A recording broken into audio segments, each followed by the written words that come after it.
Et pour tenter de décrypter la stratégie menée par l'entité sioniste visant à bombarder des carrés d'habitation à Gaza, nous accueillons Badis Renissa, expert en questions internationales et géopolitiques. Badis, bonsoir. Bonsoir Erdine. Badis, quel est selon vous l'objectif qui se cache derrière cette façon de vouloir cibler des familles entières dans des endroits précis de l'enclave depuis la violation du cessez-le-feu et la reprise de l'agression par l'entité sioniste? N'est-ce pas là la définition exacte d'un génocide, c'est-à-dire exterminer de manière méthodique? Tout à fait, il faudra se mettre un peu dans la tête de ce tortionnaire, ce génocidaire qui est Netanyahou, qui est quand même quelqu'un sur lequel il a cette épée de Damoclès qui est celle de justement de la rupture avec son propre peuple, mais surtout aussi, je dirais, la dissolution de son propre gouvernement extrémiste et surtout messianique, qui croit, en fait, justement, d'une manière idéologique, à exterminer l'autre pour pouvoir survivre. C'est ça le Eretz Israël, c'est ça le grand Israël. Il doit être construit justement sur des victimes, sur notamment aujourd'hui des martyrs qui sont des populations démunies, mais surtout innocentes.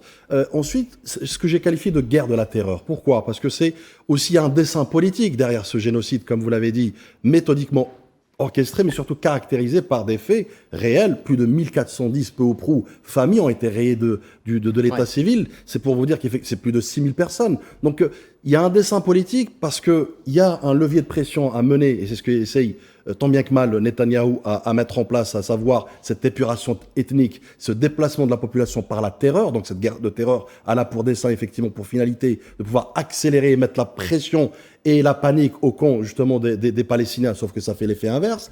Il y a aussi une autre finalité aussi stratégique, qui est celle de, justement, dissocier le peuple palestinien de la résistance. Ouais. Et puis enfin, vous avez aussi un autre point, et non des moindres, qui est celui de, finalement, se dire, en faisant cela, nous allons éradiquer la résistance de ses racines, éradiquer l'identité palestinienne elle-même. Donc, vous imaginez, dans la tête des familles qui sont sous les bombardements aveugles, mais surtout des bombardements méthodiquement structurés et ciblés, le but ultime, c'est effectivement d'essayer de créer de la panique, créer un levier de pression aussi sur le Hamas, puisqu'on ne peut pas décorréler cela des négociations qui sont en train de se faire pour le cessez-le-feu, pour essayer d'avoir un rapport de force virtuel, encore une fois, puisque je reviens sur son armée, l'armée de Netanyahou vraisemblablement, plus de 1000 déserteurs ce matin, avec une pétition pour justement cesser les combats, au détriment effectivement d'une paix durable. C'est pour vous dire qu'effectivement, la maison Netanyahou